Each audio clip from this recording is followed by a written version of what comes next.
Welcome back to another episode of the Pretty Profesh podcast. Starting out off as normal on the most professional note of always. Already giggling. We're already like in it to win it. I am Sarah Voris here with Haley Westfall and Sarah Bell. Hello. Hi. Yay. Thanks for joining us for another one. We just have to say that we are Killing it. amazing. Basically. As per usual. And we're all in our mid to late 30s. Sarah, are you more on the mid side? Sure. Okay. Anyway, Assume what you'd like. we're adult women, professional, and we're just really proud because today we set all of the shenaniganry up for this podcast up all by ourselves Without Eric's help. without my husband's help. We did have some help from my 13-year-old child, who by some, I mean the actual recording wouldn't have taken place if he hadn't shown me yesterday and set that all up, and all these microphones also. It's doing great. Thanks. But Sandra. we So did glad set you're up here. a phone on a tripod And a ring light. and a ring light that we don't even know if it's correct. So it's good. It's good. It's good. It's good. Mm-hmm. Speaking of failure. Speaking of failure, today we are talking about the fear of failure, something that I don't think I've ever experienced Never. in my life. Obviously. 'cause Super I'm confident all the Yeah, time. I'm confident all the time, 100%. And as entrepreneurs, I would say that that's probably something that if you haven't faced it yet, it's coming for you. Mm-hmm. That's what in summation, it's happening. End of podcast. Oh, so great. All right. Research by Babson College. I believe it was a study in 2012, but this is only Pretty Profesh, so I have not cited my sources. But there was a study done that shows that women report being more afraid of failure than men do, which means that there are significantly less female entrepreneurs. And I don't think we needed a study to tell us that women are more afraid of failure than men. But the impacts that has on entrepreneurship is kind of crazy. Mm-hmm. Did you guys encounter fear of failure? Wow. Words are hard. Wait. We'll see how this goes. Did failure. you guys, We need a failure button. Fail. We'll insert in that sound effect later. Did you encounter fear of failure when you were talking about starting your business? Totally. Oh, every day. Like literally every day. Starting it, living in it, doing Yeah. it, Well, growing it's 100%. And I think I came previously from the corporate world, where I worked for upwards of 2 decades, actually killing it, and was just super confident, had been doing it forever. And so I think going from a hard pivot from that life to something so new and so different that I had no freaking idea how it was going to go or not was terrifying. And I do think like your confidence does grow in different areas over the course of time, but even in something you're ultra confident in, I still feel like I go through waves of like, am I actually good? Is this going to do well? Even in things where under normal circumstances, I feel great about. Yeah. I think it's incredibly interesting that, did you have a percentage? No, just that Only Pretty Profesh, Sarah. The percentage is more women than men. Low expectations, high delivery. And that I have totally experienced that. I remember very clearly having a conversation with Eric about, I don't even remember, probably one of my 40 businesses that I've started. And every time I'm like, but what if it's like the worst and no one wants to buy it? And every time he's like, so what? Then you do something else. And you like, that's just not it. No, they have, for sure. They're wired differently. So they have, I think there's a difference between imposter syndrome and fear of failure, which I think we're going to talk about in a little bit, but I would guess that they struggle more with that avenue of things and like living up to the expectations, which is still different than fear of failure. But it's so bizarre how on the whole, obviously this is not true for every man and every woman. But shocker, there is a difference between men and women. Just throwing that out there to the world. On the whole, they just are like, yeah, I'll just do it. And if I fail, then cool. Yeah. We'll just do some, like, failure is not even really an option. Not like, go ahead, I won't fail. But like, it's like not even something that they consider. Totally. There's an episode of the Office Ladies podcast, which is a podcast very much on the same level as ours.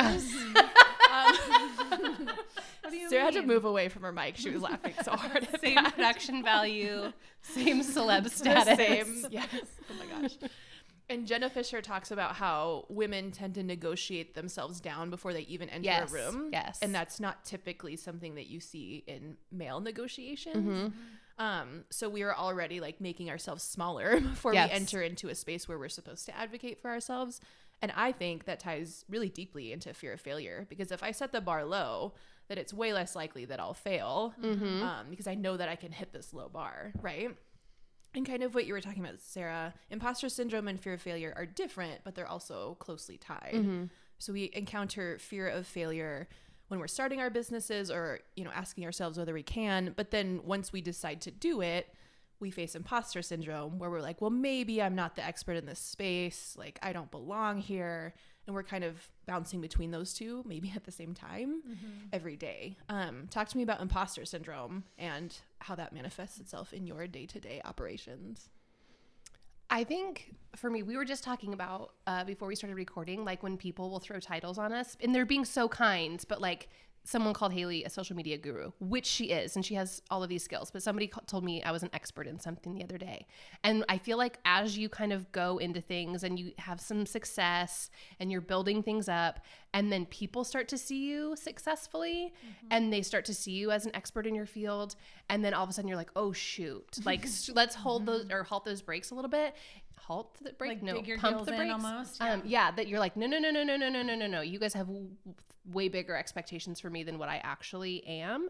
And I feel like there's no wiggle room. Like, I feel like once somebody's expectations are on me, whether they're true or not, I just immediately freeze. And I always assume that people will think the worst if I'm not hitting their expectations, which honestly, they probably don't have expectations. I have these assumed expectations, and their assumed expectations will be that they will assume I'm a terrible person and terrible at my job if I'm not living up to these imaginary expectations.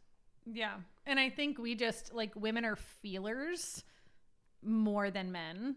And so I think, like, the analogy that was going through my head when you were talking earlier was like how kids solve conflict. Like, you see, I am a mom of all girls, and so I don't have a mixed house. Sarah's got all boys, and then Sarah Boris has a mix. And so it's just interesting to see the conflict resolution between the two, because girls are definitely more feelers. Oh, yes. And boys are like, you know, punching each other in the face, you know, rough and tumble. And then they're like homies playing Xbox 10 minutes later, like totally fine. So I think part of it is just our own mental struggle, because we're just like all up in our feelings unnecessarily. But I struggle with this too. And I think, to Sarah's point, we are just fearful of letting people down. And so, not that we want to necessarily set a low bar, because we are achievers. Like, we do like to do well and perform well and do things, but it's also, you know, a little bit of hesitancy where it's like, oh, but if I step over this mark, then like there's so much more pressure and I'm being looked at in a different light, and I have to show up, you know, 100% of the time. And so I think most people probably struggle with this. I also think sometimes it gets thrown around a little bit loosely as like a cover up for some other issues that people are just trying to avoid like talking about. So if it's, excuse me, obviously pretty profesh. So for example, somebody may say like, well, you know, I just have imposter syndrome, and, you know, I'm never going to live up to someone's expectations, as a cover up for like, they're just being lazy. Right. So it's like, it's not that you can't step up to those expectations. It's just, you're simply choosing not to. And so I have like mixed feelings about how it's used. I do think it's real in a certain capacity, but I also think it's kind of a buzzword that people don't always use the right way. Okay. Haley with the spicy takes. Spicy. All the spice. We love it. There's also, I think, an extra layer when you're a creative entrepreneur and you're putting forth more subjective work into the world. I'm sure this also happens with more of like the black and white areas, but when you do creative work, a lot of it is like success is whether your client likes it, not even necessarily whether it's good work, right? So there's a difference. Yes, yes. I could have poured my heart and soul. It could be my best work, and I put it forth in front of a client, and they don't like it. Well, that's failure, even though, like, objectively, according to me, it was good work, which is something, you know, that I face pretty regularly. The amount of times that clients choose the concepts that I wouldn't have chosen is pretty high. So I'm sure you all experience that too. It's really interesting. I was at a event last night, and one of the panelists was talking about that kind of that subjective interpretation. He happened to actually work in the digital marketing space, and we were talking about trends for 2023 and kind of what he was forecasting that people, as far as consumers, were going to be looking for. And it was really interesting because, you know, especially in times of economic uncertainty, people are being a little pickier about how they're spending their money. And he's like, I actually think that people aren't necessarily going to be looking for what's trending and what's like the cookie cutter model that people are following. It's more like who's willing to take the big risk. Even if in the end it doesn't turn out well, they were still willing to try something new that was able to differentiate their client away from everybody else. So I thought that that was really interesting because I think sometimes we associate risk in a negative way. And he was like, I actually think that is going to be like what's magnetizing people to them. Fantastic. Yeah. That is a really great segue into talking about failure and how it's essential for our businesses, right? Because we've defined fear of failure and how it impacts in our business, but it boils down to the fact that risk is essential to grow your business, full stop, right? And so whenever you take on risk, that increases the chance for failure, and that's a really hard thing to hold when you're combating this fear of failure inside of you. I face this a lot because I'm growing my team, and just the dollars, right? Like, will I have enough dollars in the month of January to pay my team and also pay myself? Yeah. And that is where the fear of failure. Why can I not say that phrase? Fear of failure. There's an R in fear.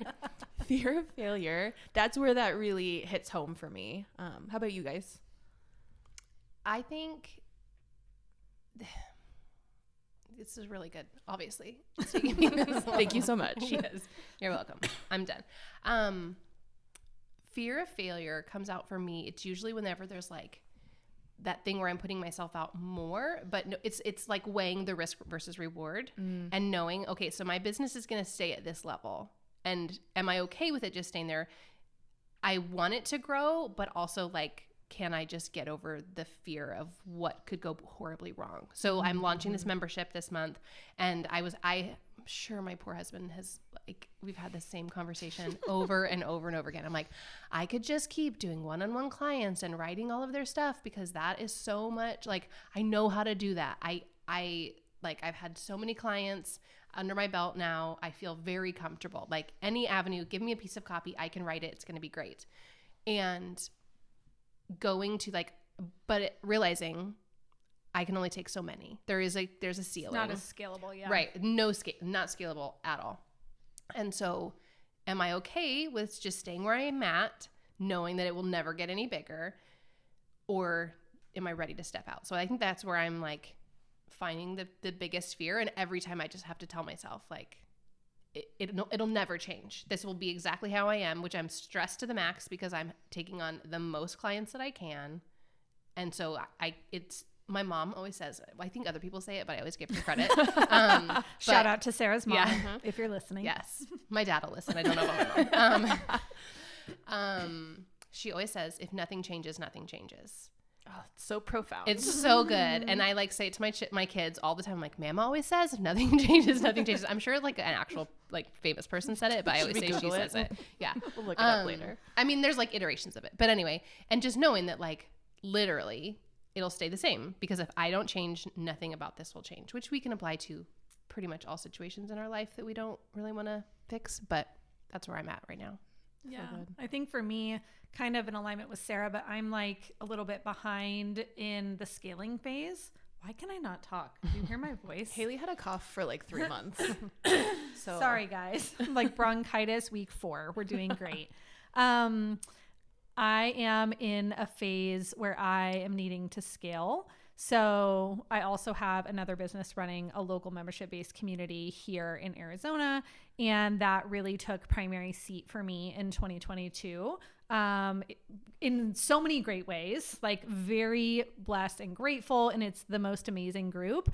But my primary business bus collective took a second seat to it temporarily. And I am in a phase where I need to scale to more of a larger size team to be able to have the opportunity to reach more people and not feel like I'm being drained. And kind of like Sarah was saying, where especially in the one-on-one coaching space, there's only so much capacity that you can have if you're the person delivering the service, right?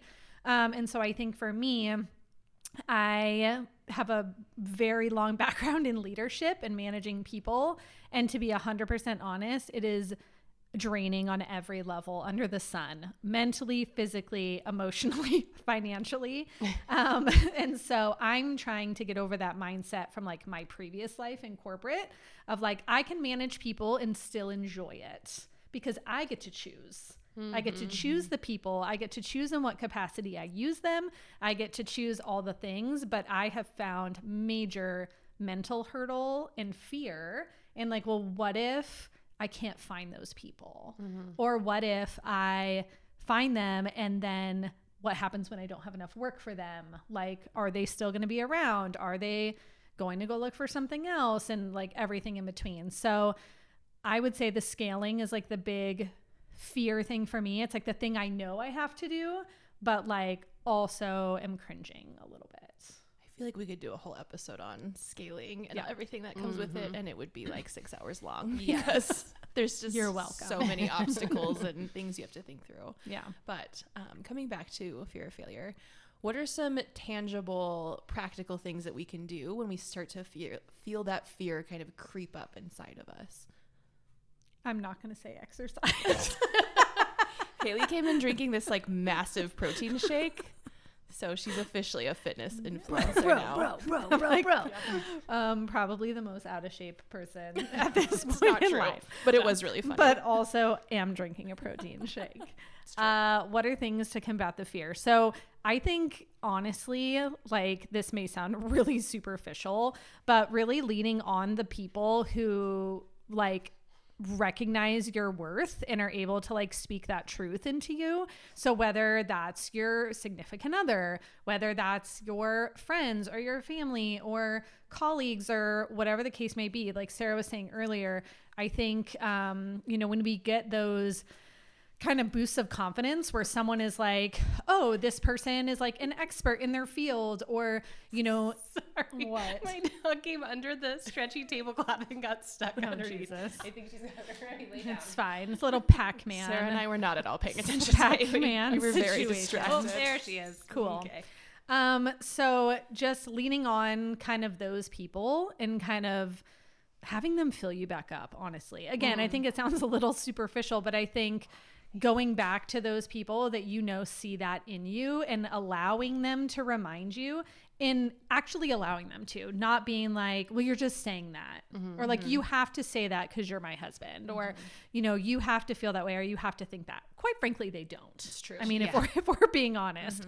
So I think going back to that, like, who are the people that are always going to put your name in the bucket? Like, who are the people that are going to shout you out in a room? Who are the people that are like your raving fans?